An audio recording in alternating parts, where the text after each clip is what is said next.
Baik, assalamualaikum warahmatullahi wabarakatuh. Waalaikumsalam warahmatullahi wabarakatuh. Bagaimana kabarnya kalian semua? Alhamdulillah baik. Ya, akhirnya kita bisa berkumpul pada hari ini karena kemarin-kemarinnya kan kuliah online kan, benar? Ya. Nah, semoga pada pertemuan kali ini ilmu yang kita dapatkan bisa bermanfaat. Sebelum dimulainya pembelajaran pada hari ini, alangkah baiknya kita mulai berdoa terlebih dahulu. Berdoa mulai. Bismillahirrahmanirrahim. Raditu billahi rabba wa bil islami dinan wa bi Muhammadin nabiyyan wa rasulah. Rabbi zidna ilma warzuqna fahma. Amin ya rabbal alamin. Baik, untuk materi yang akan saya bahas yaitu bab 9, aku selalu dekat dengan Allah. Yaitu babnya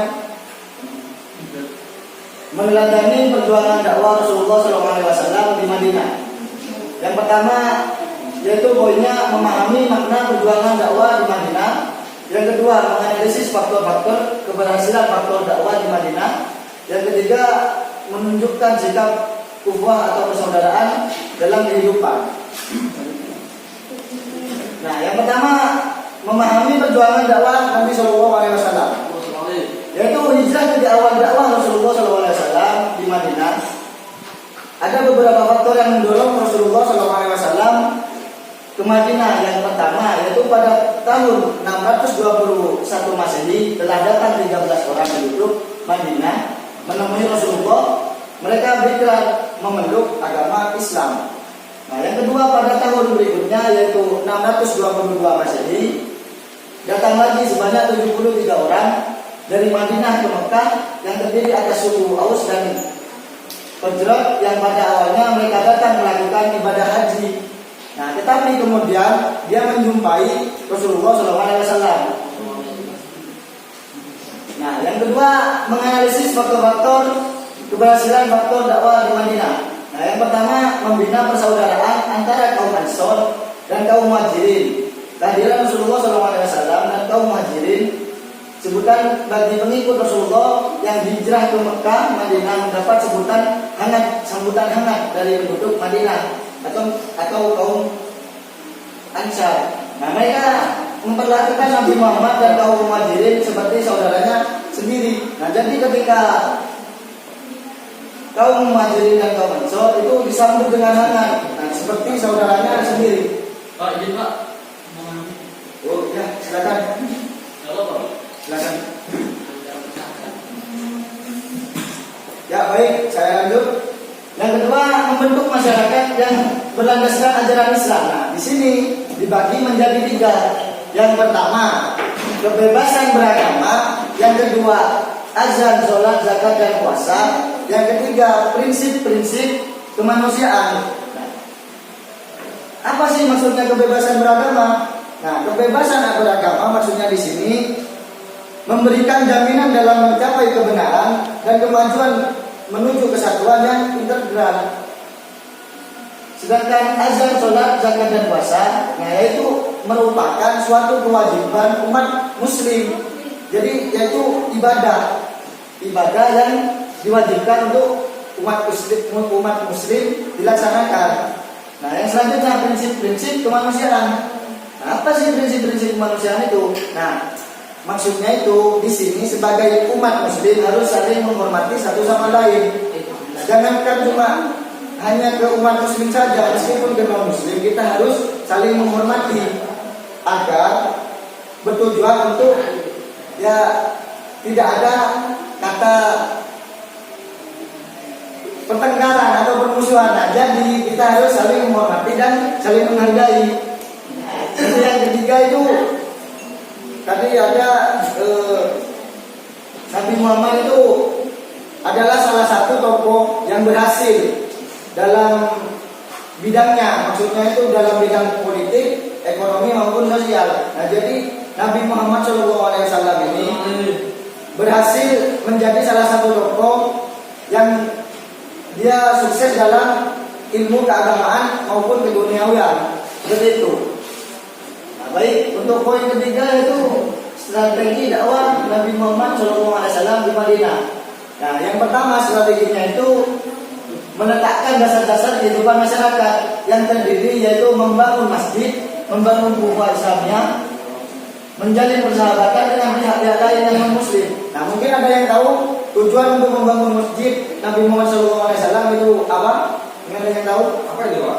Nah, jadi membangun masjid itu bertujuan untuk bukan hanya untuk beribadah, melainkan untuk bermusyawarah, untuk menyatukan umat muslim agar semakin menjadi besar, seperti itu. Nah, yang kedua membangun ukhuwah Islamiyah. Nah, maksudnya di sini dalam hal ini Nabi Muhammad SAW mempersaudarakan kaum Ansor dan kaum Muhajirin dalam satu hubungan kerabatan dalam kebebasan. Nah, jadi antara kaum Muhajirin dan kaum Ansor itu dipersatukan seperti itu.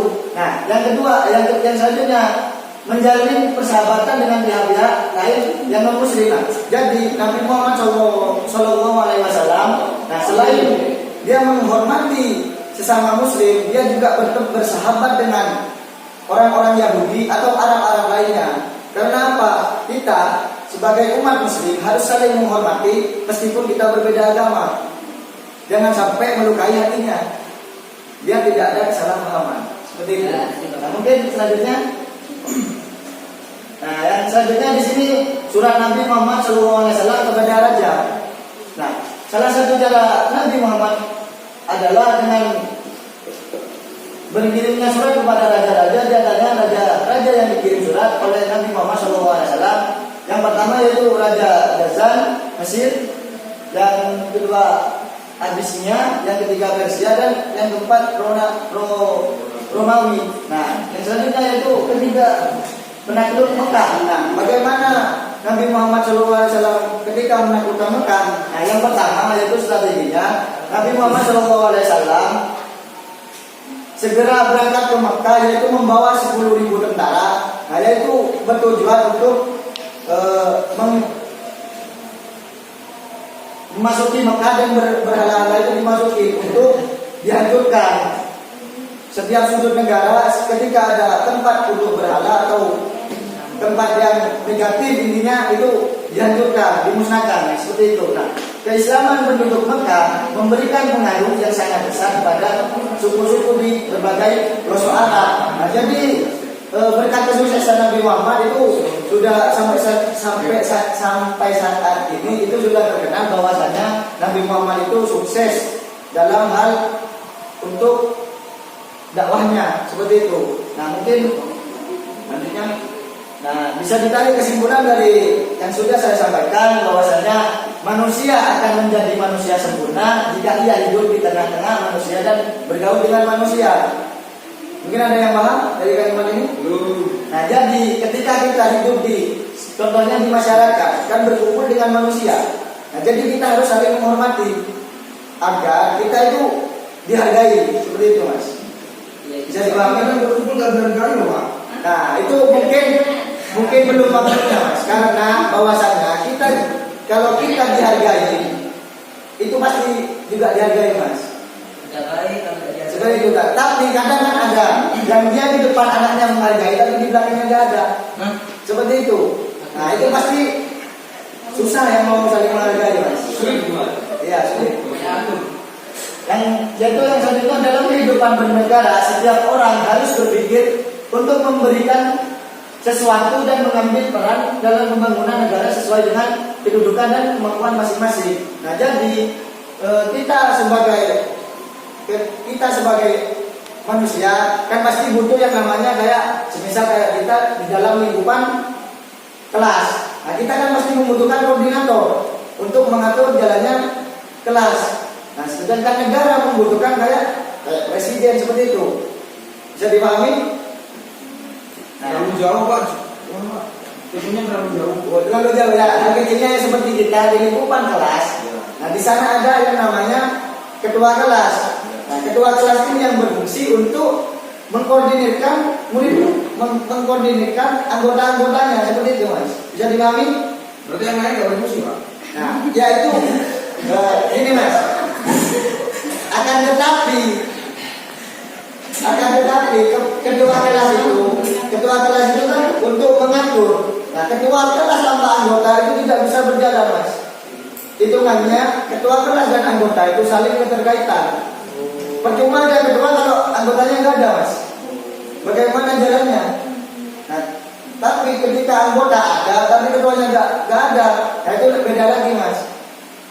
Jadi tidak ada yang untuk mengaturnya. Jadi perjalanannya itu tidak bisa berjalan dengan lancar apa yang ditujui. Bisa dipahami semua? Bisa. Nah, mungkin itu saja yang bisa saya sampaikan. Sebelum mengakhiri pembelajaran pada hari ini, mungkin ada yang ingin ditanyakan terkait dengan dakwah Nabi Muhammad SAW di Madinah. Selamat ibadah. Ya udah, mungkin jika tidak ada, saya tutup pembelajaran pada hari ini. Sebelum menutup pembelajaran pada hari ini, alangkah baiknya semoga amal dan ibadah kita, pembelajaran kita yang baru saja kita jalani diterima atau kita bisa bermanfaat bermanfaat ilmu di dunia maupun akhirat. Amin. Marilah kita berdoa terlebih dahulu. Ya, mari Mas Gulung dipimpin doanya untuk mengakhiri pembelajaran. Pak, soalnya gurunya yang pimpin doa, Pak. Mas Agung, mari Mas Agung sebagai ketua kelas. Belum kita akhiri pembelajaran ini. Sebentar, monggo Mas duduk.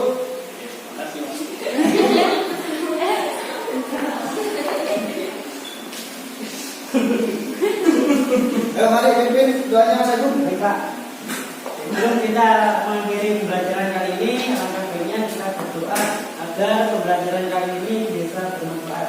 Amin. Kita mulai. Bismillahirrahmanirrahim. Subhanakallahumma wa bihamdika asyhadu an la ilaha illa anta astaghfiruka wa atubu ilaik. Walhamdulillahi rabbil alamin. Ya, terima kasih Mas Agung. Nah, semoga pembelajaran pada hari ini bisa diterima ya. Nah, kita akhiri, kurang lebihnya mohon maaf. Semoga bisa bertemu pertemuan yang akan datang. Jaga kesehatannya di rumah. Wassalamualaikum warahmatullahi wabarakatuh.